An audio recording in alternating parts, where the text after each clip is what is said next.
Well, hello. Hello, hello. Where are all of you? I see you. Hi, everyone. Hi, Tamerri. I'm just going to hold Hi. for just a second, my love. Of course. Yes. Beautiful. I saw your tutorial today. Oi. Oh, thank you. I love your robe. Oh, She needs to come over here. Unmute yourself. oh. Okay, here we go. Can you? Ask to unmute.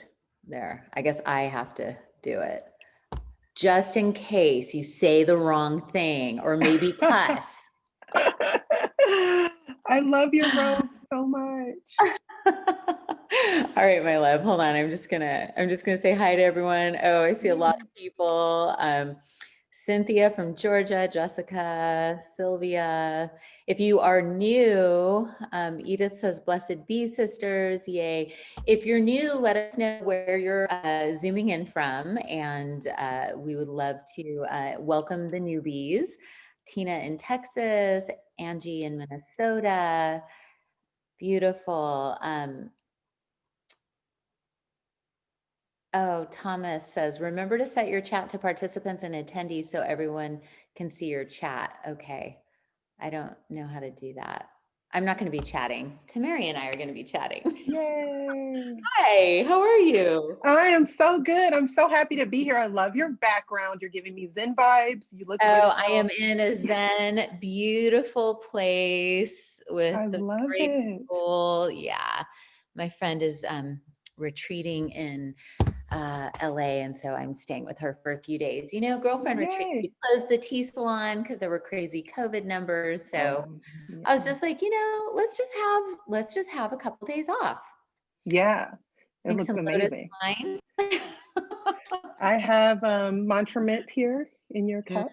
Yum, yeah. You'll see tonight. I won't, but well, so wonderful. So welcome everybody to the second Tea Tuesday circle of 2021.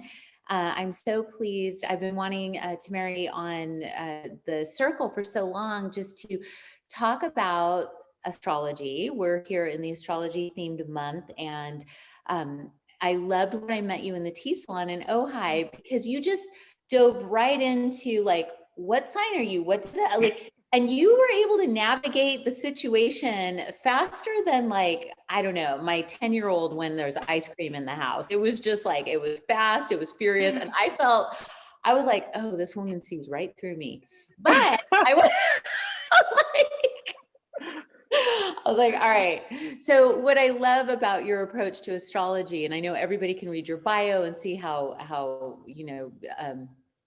successful you are in day-to-day life. And yet, tell us a little bit about astrology and how you've used it just to navigate your entire existence. You know, and your husband was with you, and Yeah. and you're like, oh, he's da da da, and something rising, and this, and Saturn square, Neptune. Blah. I'm like, all right. I was like, this woman has the secret code of everything. Tell us how you came to astrology, how you use it, and how it's an ongoing kind of tool for you. Yeah, and I'll do the Clips Notes version. So astrology's always been a part of my life. I actually had a naming ceremony when I was born, and my dad had his friend do my chart, and he's a spiritual guru in the Ifa tradition. So that's a whole nother story. So growing up, it just was a part of my life. And I'm going to share something really personal, really quick. But when I was 13, my mom committed suicide. And so it was just such a huge thing, obviously, for our family, and it completely changed my life. And I even dealt with depression while I was in high school, and I kind of suffered in silence, even though I always smiled and I was always just, trying to achieve. And so when I graduated college, the first office I started working in Beverly Hills was the Astro Twins manager worked in that office. And so I'm like, I love astrology. And they looked at me and they're like, you're either a Taurus or a Scorpio. And they were like, that will be our guess. And I'm a Taurus sun, but I have a Scorpio rising. And I'm like, how did you do that? Like, it was just insane. So from that moment, I was like 21. I was obsessed. And so I learned how to actually read charts, and it was a hobby for a while. And then my Capricorn boyfriend at the time was like, you need to charge people for this. So I actually use it to navigate that relationship, which ended up failing, quote unquote, no failures in life, but just lessons, and my career. And I was like, I have to share this with people. So that was like the short story. And it's such a big part of my life. I still work in beauty product development, making products, and I have an astrology business, and they merge a lot of the times. And so that's where Astro Fashionista comes from. So I love it. So cool. And you Yeah. feel like you're in your life's purpose. You feel like Yeah. just seeing you, because enthusiasm is the root word is from filled with God. And as you're just talking even about the terrible loss you experienced as a young woman, a teen, a child really, you still have an effervescence and a glow. Do you think that astrology helped you through that time where maybe you found it and you're like, because nothing really makes sense, maybe the unseen, maybe the planets can help me figure some of this out? Absolutely. I think once I saw my chart and I saw what I was here to experience, it made sense. And so it doesn't make it any easier, but once you kind of know, okay, I'm here for this purpose, I'm here to learn these lessons, I'm here to go through this, and I'm here to help others heal, it just makes dealing with the hard times that much more easier. So it's definitely been a tool for me and just self-awareness. And I really recommend that everyone at least have their chart done once, their natal chart. Yeah. And so tell me, Tamerri, how would you see, because when I had my chart done for the first time, it was like you're going to deal with, basically being a voice for people who don't have a voice. And Yeah. that was in my chart. And as soon as I heard that, I was like, no wonder, like, oh my God, I've always fought for the underdog. I was fair trade activist. I was fighting, Yeah. and then there comes a point where the basis of your human experience, there's cycles of it, right? Yeah. Yeah. But I feel There's like now totally. I'm a voice, but I'm also I can be a little calmer on the fiery front. Yeah. Because I remember your Sagittarius, Capricorn rising, in Aquarius Aquarius moon. moon. Girl, And oh my God. Thank you. I I feel so remember. seen. I know. I like will remember people's charts and not their name. Like it's so bad. Oh, yeah, get it. But I have an Aquarius moon too. So I remember that about you because Aquarius is the sign of humanitarianism, and it's an air sign, and it's ruled by Saturn and then Uranus in the modern astrology. And so it's about helping others. And sometimes it's easier for us to connect with groups. So what you're doing right now is just perfect for an Aquarius moon and Sagittarius as well. And so that's where your helper part and you're giving people a voice, Aquarius being an air sign. So totally, I feel like you're walking in alignment with what I haven't even seen your full chart, but just by that, I know you are. Well, I'm definitely booking you because I feel like I usually get 2 readings a year from 2 different readers. And my friend Ciela, who's next week's host, she's or co-host, she did my chart, and now I'm like, okay, Tamerri's got to do my chart because. Yeah. So let me ask you this: what do you see for all of us moving forward? Because Whew. we're dealing with quite a bit on the revolutionary front, and Oh yeah. Ciela said that this was going to be something that would be going on for 10 years. And I was like, okay, Yeah. my loves, time to brace ourselves to become the love army because, Yeah. shit's going down and things are changing. And I want to be zen, and I want to be, in a space of kindness to everyone and building bridges. And so how do we do that with what's coming and what's happening in the astrology for this inner revolution or whatever is happening in our No, that's world? a great question. And there's so much going on. Okay, so first off, I think everyone heard about this Saturn, Jupiter moving into Aquarius. Last year was about Saturn and Pluto, and Pluto is death, it's destruction, it's breaking things down. So that's kind of what we went through last year. And obviously, we know about COVID, we know about all these huge things, but this year is like, how do we move past this? But it's not going to be an easy road. So Aquarius, the way I like to simplify it is Capricorn is connected to business. Aquarius is connected to people. So right now it's about people and it's about our voice and about our voice being heard in groups. And last week, and what happened at the Capitol is such a big example of this Aquarian energy and Uranus and Taurus, because we have Uranus and Taurus, and that's like a 7-year transit. But then we have, you know, Saturn in Aquarius for the next couple of years. And then we have Jupiter in Aquarius. So it's like they're at a crossroads. And so right now it's about how can we find a middle ground? I think that's the biggest thing. We need to get back to realizing that we're all people. At the end of the day, we're all connected. We see a virus has, you know, shown us, if anything, we're connected more than we ever thought we were. So it's about how do we find our middle ground, and how can we find healing with each other, and not, you know, worrying about the little nuances. Oh, I'm in this party or that party. We're all human at the end of the day. And so it's almost like we're learning lessons around that with Saturn, and then Jupiter's trying to expand our thinking. So it's we're in for a ride, but it's for the good. I just want everybody to hang in there, because it's going to be for the good in the long run. Yeah. And it can feel a little bit like, you know, what you were saying with Saturn is a taskmaster as well. Like, I've been in Saturn for, I don't know, 18 years or whatever, according to one astrologer. And I'm like, all right, I can balance a checkbook. I can count a calorie if I need to. I can I have learned how to be like, people are like, how do you get so much done? I'm like, caffeine and Saturn.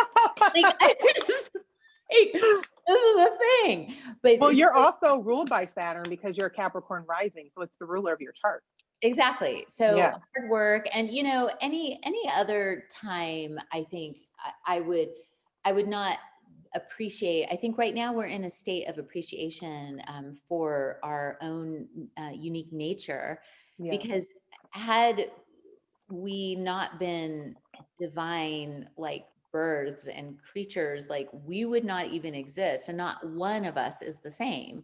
I mean, we're in this incredible web of life that is so varied and so, you know, fingerprint unique and so delicious. And yet I feel that through our individuality in actually like our creativity and our healthy individuality, that's when we can come together strong and strengthened, as, you know, as like, you know, with tea, we're the practice of tea is we're coming together through mindfulness. We're coming together through connection. We're coming together through taking time for self-care and, you know, filling our cup and our heart. And so with that, I was thinking we should just do our little tea ceremony so everybody gets a chance, right?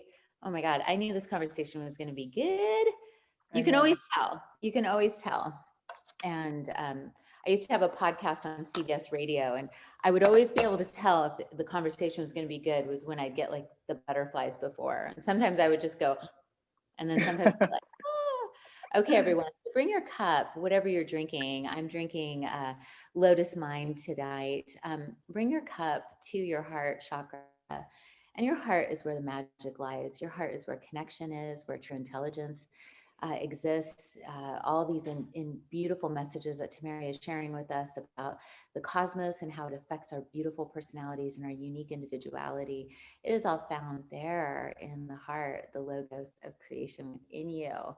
And so as you breathe into your heart, expand your heart energy into your cup, and then exhale. One more time, expand it. Breathe into that delicious green heart of yours and expand it. See how far you can get it. Can you reach the roof line? Can you reach the ceiling? And exhale. And with the third, I want you to expand it so far that you hit the moon that is only light on the other in the other hemisphere right now. The other half of the planet. Or wait, it's a hemisphere, right, Tamerri? A new moon? Yeah, a new moon. Wrap our light around the new moon that is light on the other side of the earth. And then we will exhale. Take back all the parts of you from the day. Settle into that beautiful, unique body of yours that you were given a chance to exist in. And now ask yourself, what do I see? What do I see? I'm going to show you guys what I see. Oh my God. Talk about the magic hour. This is it. Amazing. What do Are you in Malibu? No, I'm in the Hollywood Hills, but what do I see? I'm going to take you guys outside.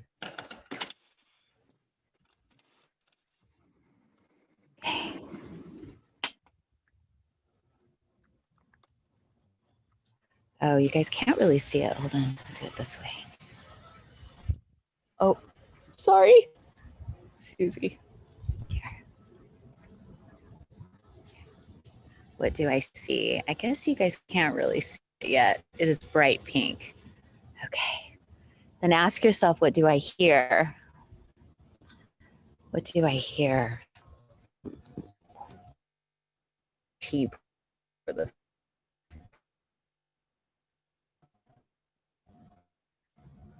and you can ask yourself, do I feel into your body?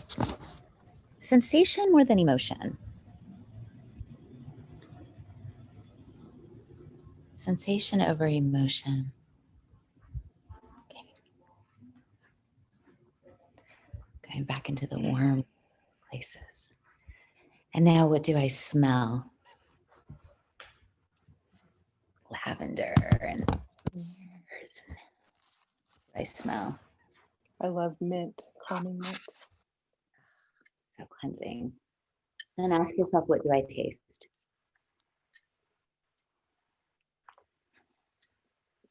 And then really start to decide, really start to decipher and discern what you taste. And go with the first thing that hits the palate, the second thing, and then the third. And then you can inhale, slurp a little, exhale, and then even that, the olfactory tasting. I'll give you the heady notes, the top notes. Beautiful. Okay. So for those of us who have never had our charts done or who want to get a new chart, where would we go to get our charts done? Yes, so I recommend that everyone at least have a chart reading, a natal chart reading from a professional astrologer. It doesn't have to be me, but of course it's me. Then you can actually run your free chart on my website. It's astrofashionista.com. I actually can probably just link it in the chat. So you can run your chart, but if you need the interpretation part, which is obviously the most important part of it, that's when you could schedule a reading with a professional astrologer. So I know you're going to have one on next week. I love giving readings to people, and I've always been Zoom for the most part. So I highly, highly recommend it. It's like someone telling you things you already know, but you need confirmed in some way. That's probably the easiest way for me to explain a natal chart reading. Yeah, it's kind of like when I met other Ukrainian immigrants and I realized I wasn't that loud and I was totally normal. And that we all talk passionately and other people from other cultures might think we're yelling. Yeah, that's so funny. So it's that validation, right? You get your chart read and you realize like, oh my God, I'm exactly who I'm meant to be. Thank you for the reminder.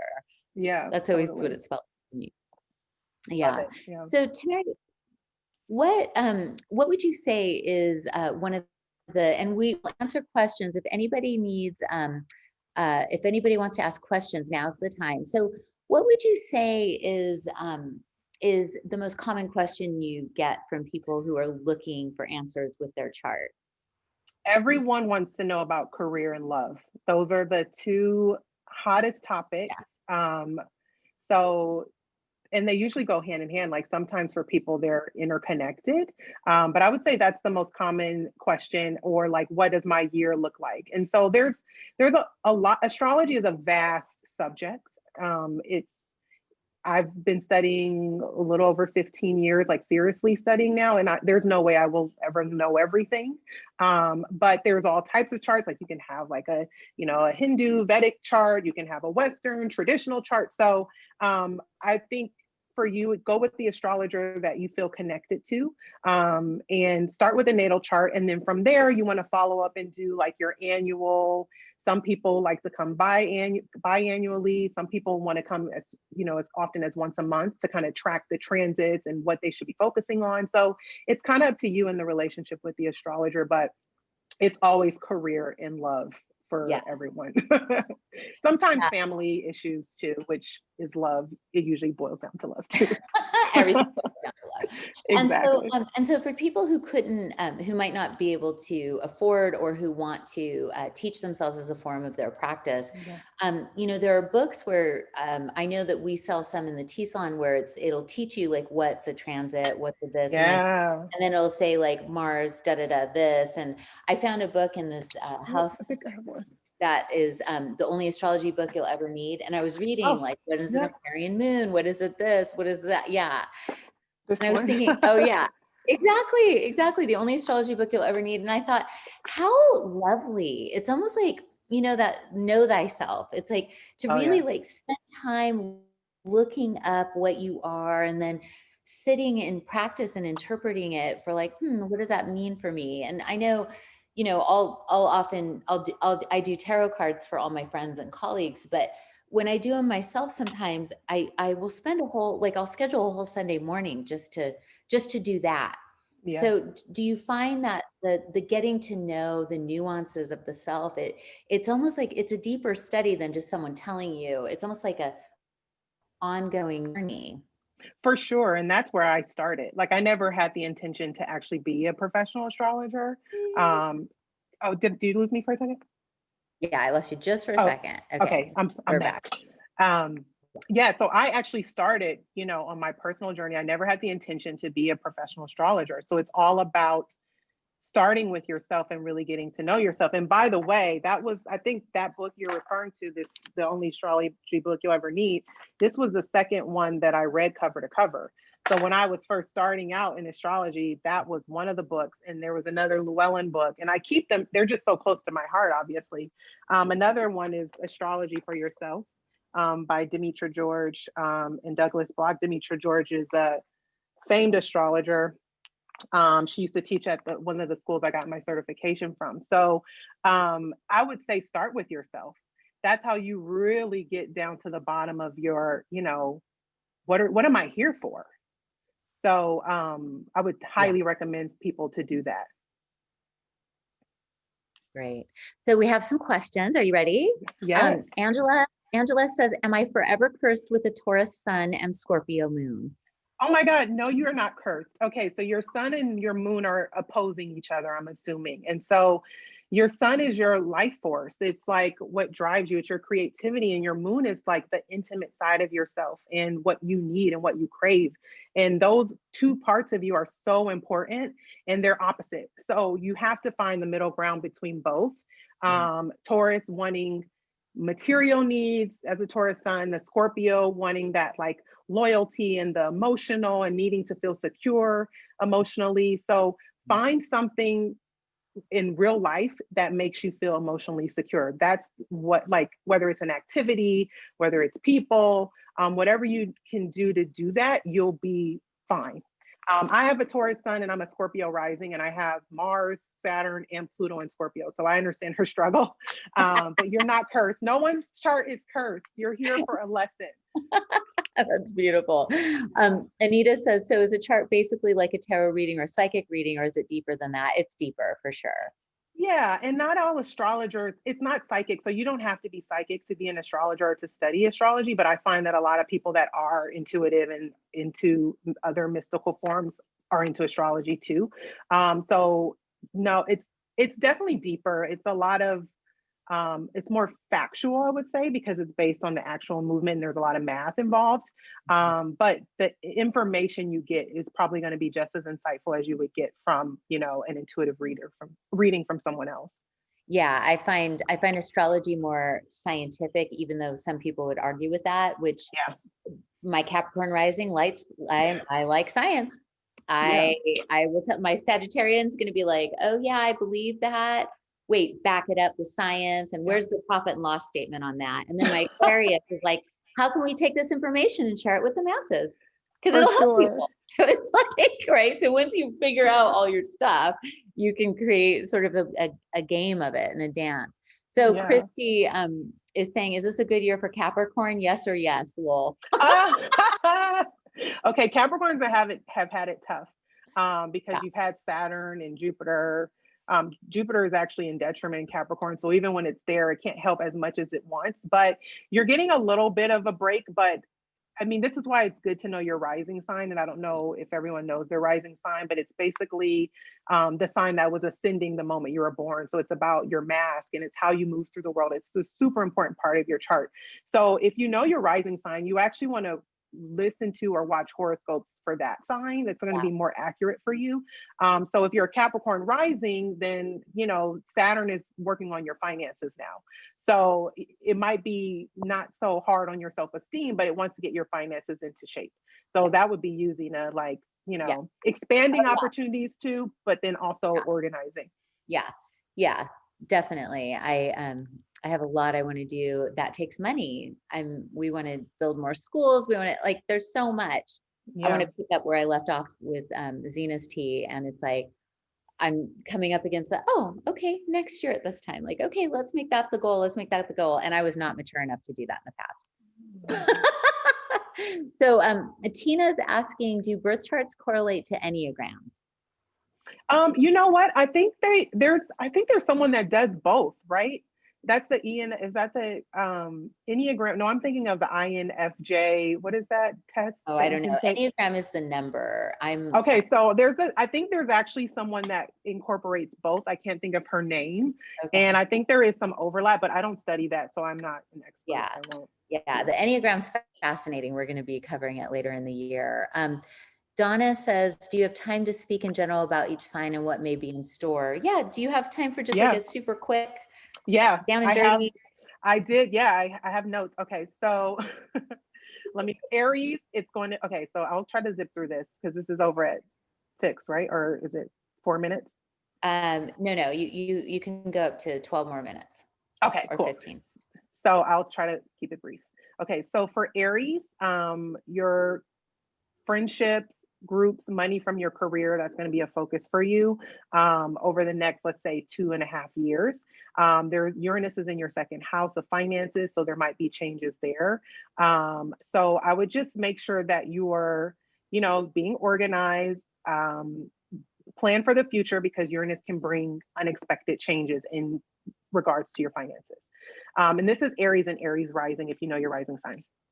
Taurus and Taurus rising, this is your career time.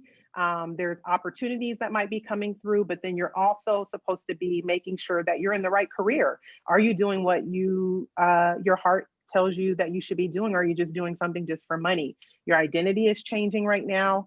So it might feel like a little bit of a crisis, but it's stretching you. You're being stretched. So remember that for Taurus and Taurus rising. Gemini and Gemini rising, your knowledge is expanding in a way. You probably have a big urge to travel, but we can't do that right now. Some of you might want to be going back to school, higher education, spirituality, and just getting down to your subconscious and what lights you up. Those things are going to come up for you over the next few years, actually. So expanding your knowledge. Cancer and Cancer rising.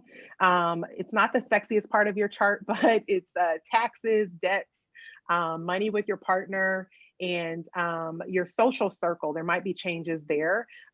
You've already learned lessons around partnership. So it's more about how can you work together more efficiently with the people that are closest to you in your life. So that's for Cancer, Cancer rising. Leo, Leo rising, relationships are a topic for you over the next, 2 years, I would say. Learning lessons.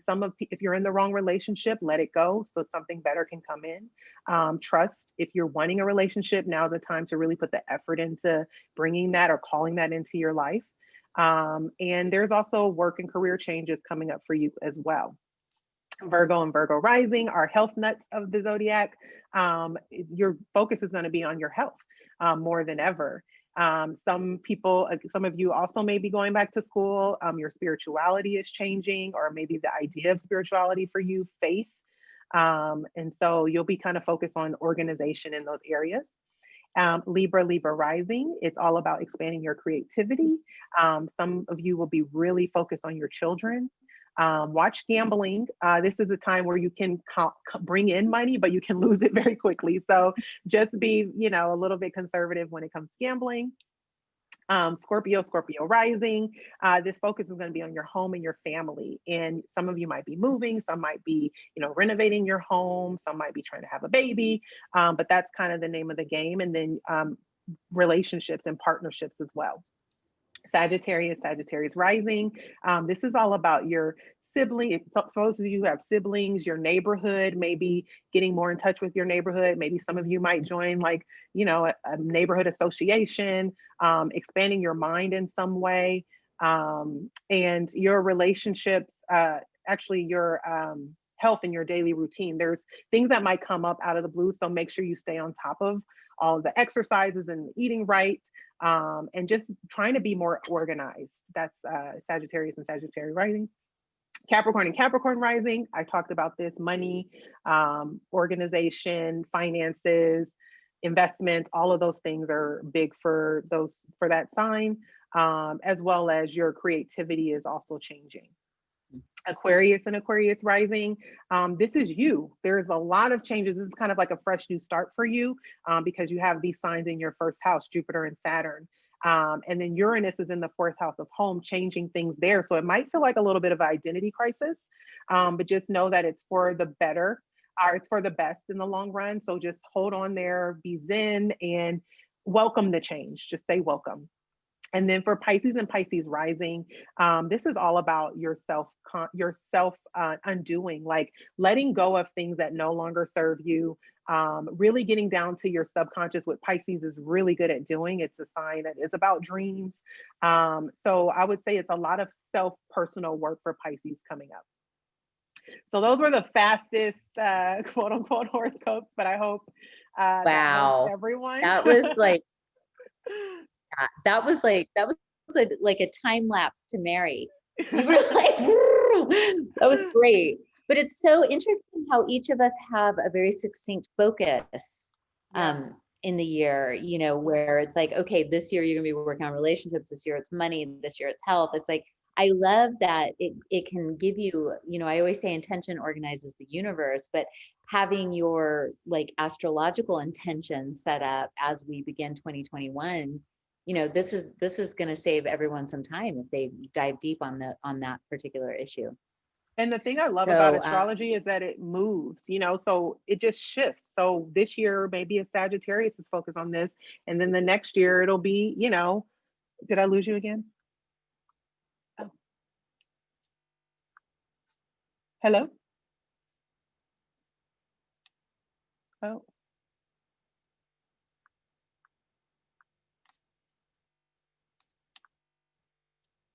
Oh no.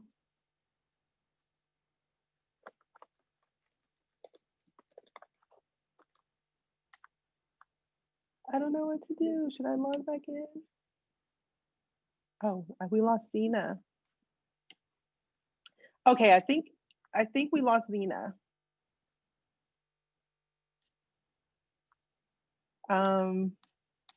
Okay, so I'm going to answer some of the questions that I see in the chat until she comes back. Okay, how do I balance my sun? Hold on, I just lost. How do I balance my Aquarius sun and Cancer moon? Okay, yeah, those are two different signs. So Aquarius is a water sign. It's fixed water, and then Cancer is fixed air, and then Cancer is cardinal water. Those two signs don't have much in common. So you really have to focus on giving back to others, which I think Cancer is already really good at doing, and Aquarius is about giving. So that's the best way to balance those two energies. Let's see. How do you know the difference from the sun and the moon? Okay, so Anita, you want to run your birth chart. So I think I put in the chat where you can run the birth chart. So I'll post it again.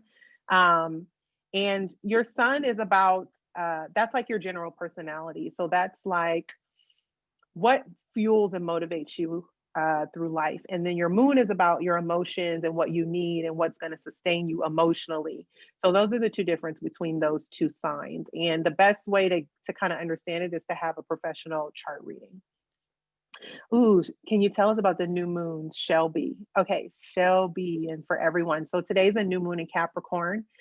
New moons are about planting seeds, it's new beginnings. It's when the sun and the moon are kind of sitting right next to each other in orbit. And so the moon is dark at that time, and then it grows and it waxes and becomes bigger. And so that's why when you plant a seed, you want things to grow. So that's why it's symbolic for new beginnings.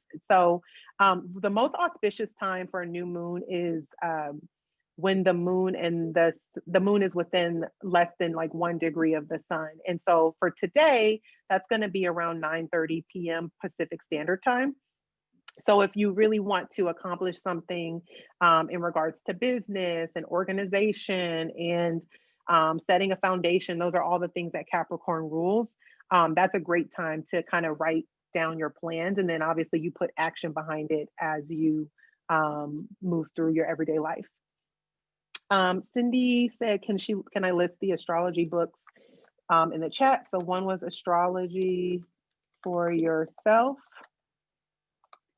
And then the other is the only astrology book you'll ever need. Okay, so Sun in Scorpio and Moon in Pisces. She's a Scorpio. I'm a Scorpio, and I'm wondering a lot about you. So you're a double water sign. So Scorpio is fixed water. It's very intense. It's very intentional. It's ruled by Mars and Pluto. And then Pisces is ruled by Jupiter and Neptune. So two water signs, but two very different water signs. So for you, you probably have a very creative mind, and you're very emotional, I'm sure, about a lot of different things. I think the key for you is to feed your soul with creativity. That's really good for Pisces moon. So whatever creativity means for you. I'll link the chart again. So you have to scroll down on that page to see where it says to run a free chart. Let's see what other questions.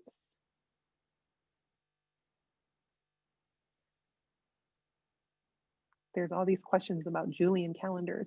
Oh,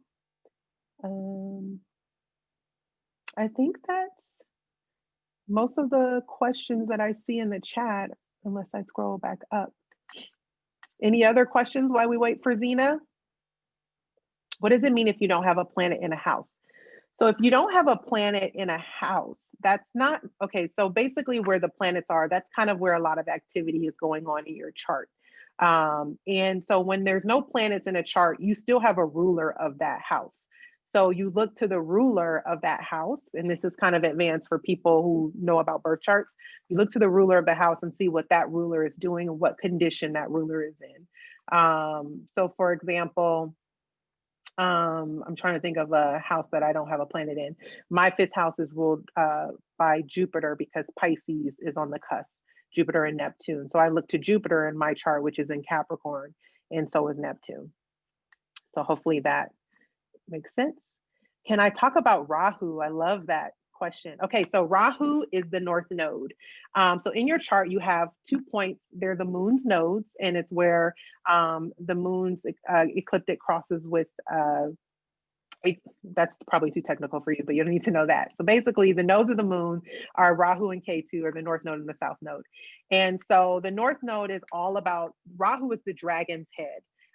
So it's all about taking things in, and it's passion, and it's what's really, I guess I would kind of like our, there's a word I'm looking for that's kind of related to Mars, but like an obsession. Rahu is kind of like obsession. So in the north node, it's almost like what you should be learning in this lifetime, what you should be taking in through the dragon's head, what you should be swallowing and consuming. And the south node is Ketu.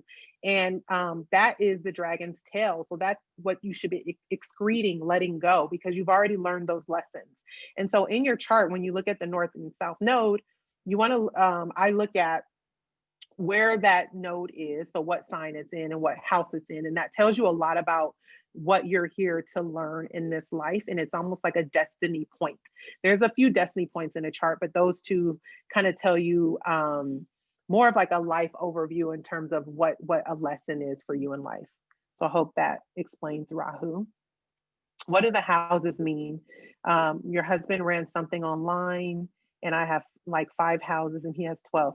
Okay, so that, I'm not sure what chart he ran. We all have 12 houses, especially if you're looking at traditional, even in the Vedic system, that the house system is usually based on 12 houses.